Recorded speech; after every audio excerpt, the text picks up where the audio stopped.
Yun, testing tayo ng 12 kilowatts day hybrid inverter. Ito yung ating setup. Yan. Pakita natin yung serial number ng ating inverter. Okay. Tapos ito yung mga breaker natin. Yan, ATS. Tapos ito yung ating inverter. O, punta tayo ng main screen. Ito yung panel. Ito yung battery. So, grid yan. Binabasa yung grid. Tapos ito yung load. So, 0 pa yan.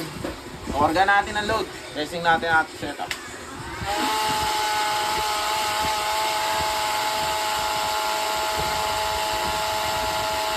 Yan.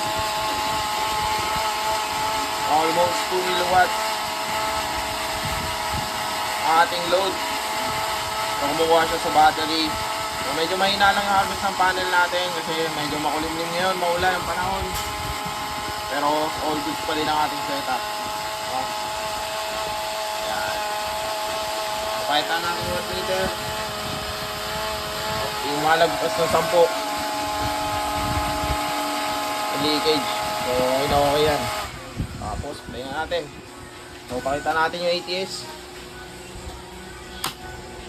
Yun. Nagtitrip siya. So, automatic. Yan. Functionable yung ATS natin. Gumagana sa mga breaker natin. Yan. So, tama yung polarity niyan. Line neutral. Na-tester na natin yan. Yan. So, tatakpan na lang natin to.